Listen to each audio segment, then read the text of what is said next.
সংগঠনের যদি নিজস্ব কর্মসূচি না থাকে আমাদেরকে বলুন, আমরা কর্মসূচি বানিয়ে দেই।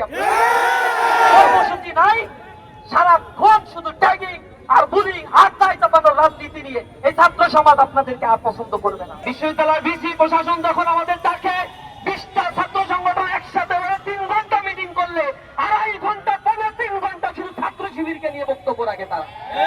ক্যাম্পাস কিভাবে ছাত্র সংগঠন পরিচালিত হবে, ক্যাম্পাসের ছাত্র রাজনীতি কিভাবে পরিচালিত হবে, সেই কথাবার্তার কোনো নামগন্ধ নাই। সারাক্ষণ বুলিং, ট্যাগিং, হ্যারাসমেন্ট আর আদারিং এর সেই কুচক্রী রাজনীতি, সেই ফ্যাসিবাদের রাজনীতি পুনরুদ্ধারের জন্য এই একটি কুচক্রী মহল তারা উঠে পড়ে লেগেছে। হঠাৎ করে আমরা আবার দেখলাম ঢাকা বিশ্ববিদ্যালয়ের ছাত্র সংসদের ইসলামী ছাত্র শিবিরের জিএস প্রার্থী, তার প্রার্থীরা বৈধতা নিয়ে রিট করা হয়েছে।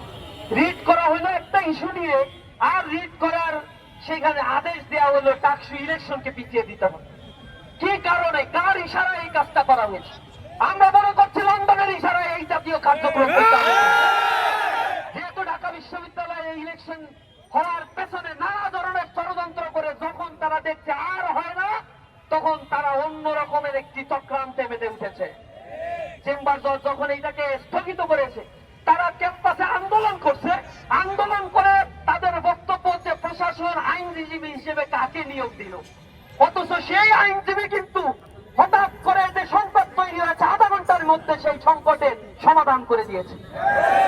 তাদের আক্ষেপ হলো কেন এটা সমাধান করা হইল, এজন্য তারা খুব আক্ষেপ করছে, মুখ শুকিয়ে গেছে।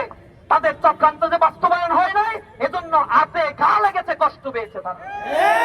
আমরা বিদ্যমান বলে দিতে চাই, টাকসু ইলেকশন সাধারণ ছাত্রদের পার্থক্যের বিষয়। এখানে সুনির্দিষ্ট কোন গোষ্ঠীর পারপাস সাফ করার জন্য টাকসু, রাকসু, চাকসু পাঞ্চালের চক্রান্ত কেউ যদি করে, ছাত্র সমাজ তা প্রতিরোধ করবে ইনশাআল্লাহ।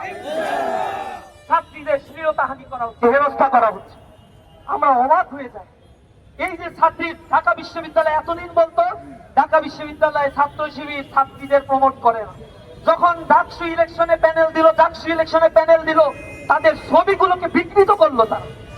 এরপরে ইসলামী ছাত্র শিবির কোনো প্রতিক্রিয়া জানায় নাই, শুধু লিখিত অভিযোগ দায়ের করেছে। দ্বিতীয় পর্যায়ে যখন দেখে আমাদের উত্তপ্ত করতে পারছে না, তখন এই ইলেকশন নিয়ে আমাদের প্রার্থী মেয়েদেরকে নিয়ে হাজার হাজার র্যাগিং, ট্যাগিং, বুলিং মানে হ্যারাসমেন্টের শিকার করা হচ্ছে তাদের।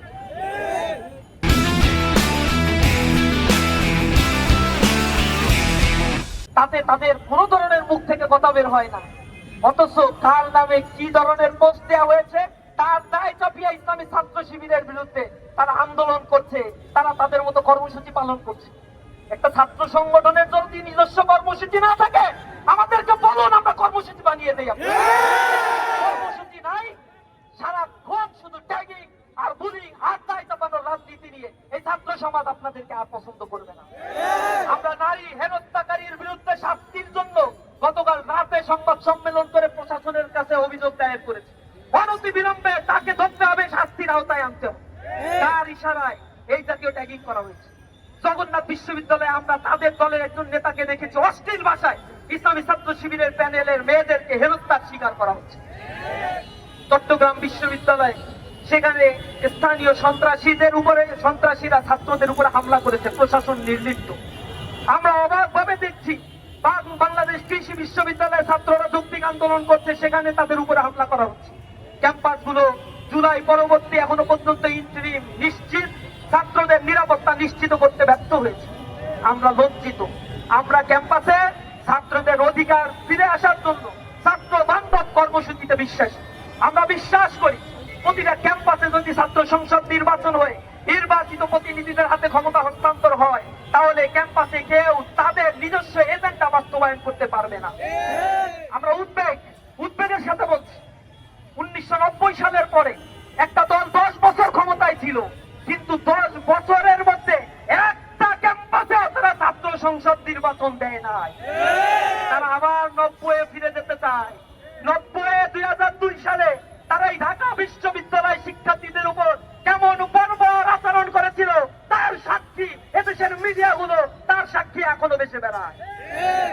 ছাত্রীরা তাদের দেখলে পালায়, কথা বলতে চায় না। এটা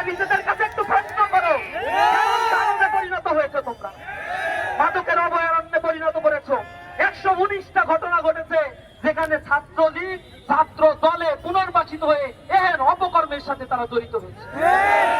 অস্ত্রবাজি, চাঁদাবাজি, ধর্ষণ, গুম, গুণ, সকল লোপাটের রাজনীতি যদি তোমরা অব্যাহত রাখো তাহলে অপেক্ষা করো সময়ে, সময় কাউকে ছাড় দিয়ে কথা বলবে না ইনশাআল্লাহ। মিথ্যাচারের রাজনীতি বন্ধ করে নিজস্ব এজেন্ডা নিয়ে রাজনীতি করো। ছাত্ররা এখন সচেতন, ছাত্ররা ব্যালটের মাধ্যমে জবাব দিবে।